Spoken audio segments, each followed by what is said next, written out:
السلام علیکم جی، ویلکم بیک ٹو اندر ویڈیو۔ تو آج کی ویڈیو یہ حضرت مریم علیہ السلام کے بارے میں آپ کو مختصر سا بتاتا چلوں، کیونکہ ایک بندے نے میسیج کیا تھا مجھے فیس بک پہ کہ آپ حضرت مریم علیہ السلام پہ ایک جو ہے نا ویڈیو بنائیں۔ چلیں ان کے بارے میں تو میں انشاءاللہ ضرور بات کروں گا، لیکن جو ذاتی طور پہ میرا جو نالج ہے تھوڑا بہت جو میں نے پڑھا ہوا تو اس کے والد سے کر کے میں نے ایک کوشش کی آپ کو بتانے کی، تو وہ آپ کے گوش گزار کروں گا۔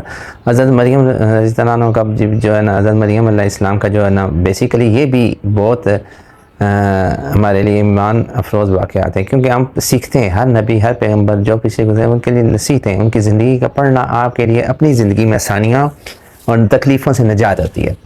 تو حضرت مریم علیہ السلام کی زندگی کا واقعہ نہ صرف اسلام بلکہ دیگر آسمانی مذاہب میں بھی انتہائی احترام اور عقیدت کے ساتھ بیان کیا جاتا ہے۔ قرآن پاک میں اللہ تعالیٰ نے انہیں سید النساء العالمین، دنیا کی عورتوں کے سردار کے لقب سے نوازا ہے۔ ان کی پاکیزہ زندگی، عظیم صبر، اللہ پر غیر متنزل ایمان ہر دور کے لیے روشن مثال ہے۔ یہ کہانی ان کی پیدائش سے لے کے ان کے بیٹے حضرت عیسیٰ علیہ السلام کی معجزانہ پیدائش تک کے سفر کو معیت ہے، جس میں ان کی ازمائشی معجزات اور ان کے بند روحانی عظمت کے تفصیل سے بیان کیا گیا۔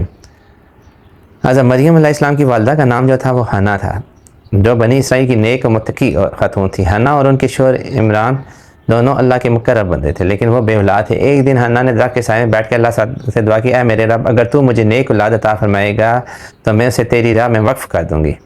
اللہ نے ان کی دعا قبول کی اور حنا حاملہ ہو گئی۔ جب حنا کو معلوم ہوا کہ ان کے یہاں بچہ ہونے والا ہے تو انہوں نے خیال کیا یہ لڑکا ہوگا جو ہیکل یعنی ان کی عبادت گاہ اس کی خدمت کے لیے گیا۔ لیکن جب بچی پیدا ہوئی تو حنا کو مایوسی ہوئی، کیونکہ اس زمانے میں لڑکیوں کو ہیکل کی خدمت کے لیے نہیں رکھا جاتا تھا۔ انہوں نے اللہ سے کہا، میرے رب، میں نے لڑکی کو جنم دیا، لڑکا لڑکی جیسا نہیں ہوتا، میں نے اس کا نام مریم رکھا اور میں نے اسے اور اس کی اولاد کو شیطان کے شر سے تیری پناہ میں دیتی ہوں۔ اللہ نے حنا کی جو نیت تھی اس کو قبول فرمایا۔ یہ واقعہ ایسا ہے جس میں آپ بہت کچھ سیکھیں گے، اس واقعے کو لازمی اینڈ تک دیکھیے اس ویڈیو کو، آپ کو پتہ چلے گا کہ حضرت مریم کی والدہ کی کیسی سوچ تھی، کس طرح کی متقی عورت تھی اور حضرت مریم کیا تھی، آپ کو پتہ چلے گا۔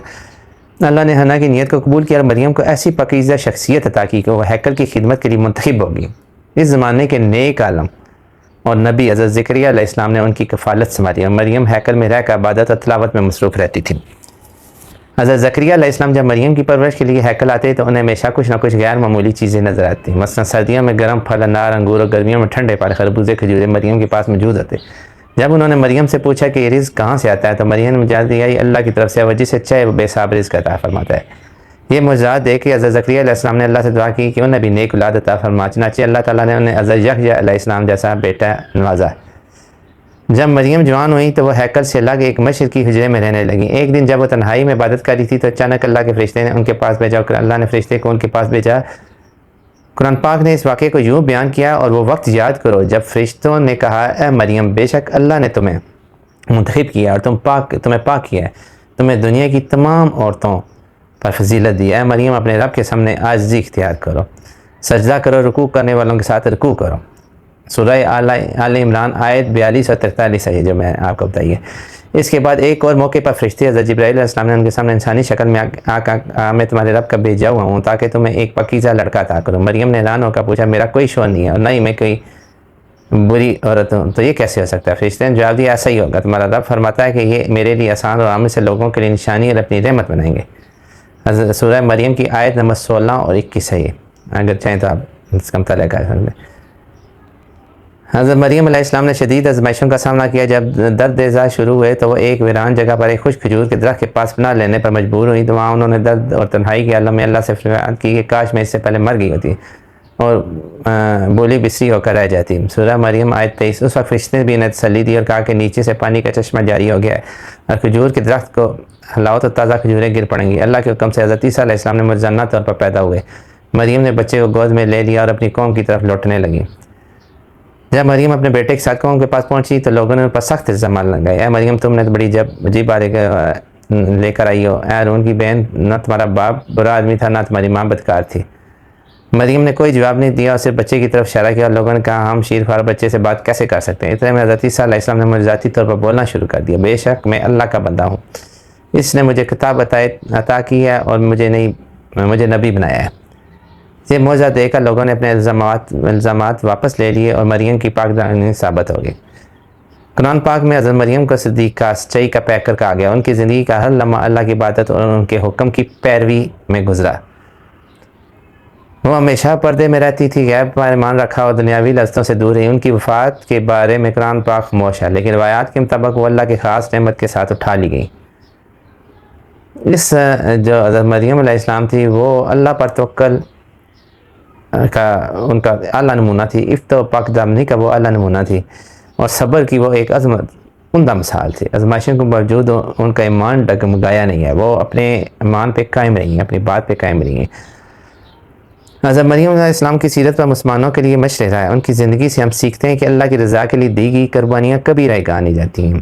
یعنی کہ ہم نے بہت دیکھے نا، یہ کتنا زیادہ ہمارے لیے ان کو پڑھنا، ان کو سیکھنا کتنا ضروری ہے۔ یہ حضرت مریم علیہ السلام کے بارے میں آپ کو میں بتا رہا ہوں تھوڑا، انشاءاللہ واقعے کی طرف جب واقعہ وہ ہم پورا پڑھیں گے تو آپ کو مستند میں سے مزید اس بارے میں بتاؤں گا۔ تو یہ آپ کو میں بتا رہا ہوں کہ کبھی رہ گاہ نہیں جاتی، سیدھی سی بات ہے۔ اگر آپ اللہ کی رضا کے اللہ کے ساتھ چلتے ہیں تو آپ کی اللہ تعالیٰ آپ کو کبھی گرنے نہیں دیتا، آپ کا کبھی بھی برا نہیں ہونے دیتا۔ آپ آزمائشیوں آ کے اس طرح گزر جاتی ہیں جیسے کچھ ہوا ہی نہیں۔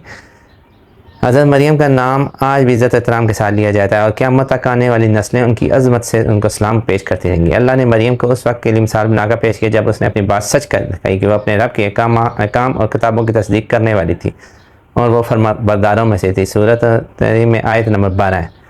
تو اللہ تعالیٰ نے کہا کہ اس طرح انہوں نے کیا، تو آپ خود اندازہ کریں کہ کتنی اللہ کی وہ نیک خاتون تھی۔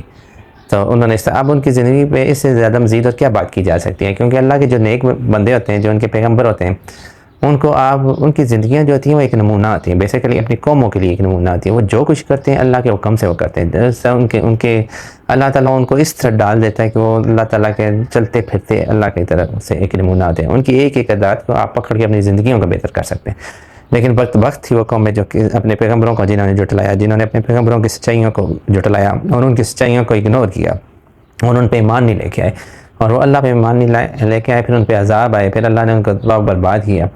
اور یہ جو ہوتے ہیں اللہ تعالیٰ کی طرف سے جو قومیں برباد ہوئی ہیں، اگر ہم ان کا مطالعہ کریں، ان کی واقعات کا، یہ بیسیکلی ہم واقعات کا کیوں مطالعہ کرتے ہیں؟ اسی وجہ سے کرتے ہیں کہ وہ اپنے جن ارادوں اور جن باتوں کی وجہ سے تباہ و برباد ہوئے وہ ہم نہ کر سکیں، ان سے ہم بچ سکیں، اور ہم اللہ تعالیٰ ہمیں ان سے سب باتوں سے بچائے، اپنی زندگیوں میں اچھے پازیٹیو چیزیں لے کے آنے یہ ہمیں توفیق دے، جو ان کے واقعات سے صبر، استقامت اور دین پہ، اللہ پہ ایمان اور ان کے فرشتوں پہ، ساروں پہ ایمان، اور جس استقامت سے اپنے مذہب اسلام پہ کھڑا ہونے کی ہمیں ضرورت ہے، اسی طرح ہمیں چاہیے کہ ہم اتنی استقامت اور مضبوطی کے ساتھ اپنے دین کو پکڑ کے رکھیں۔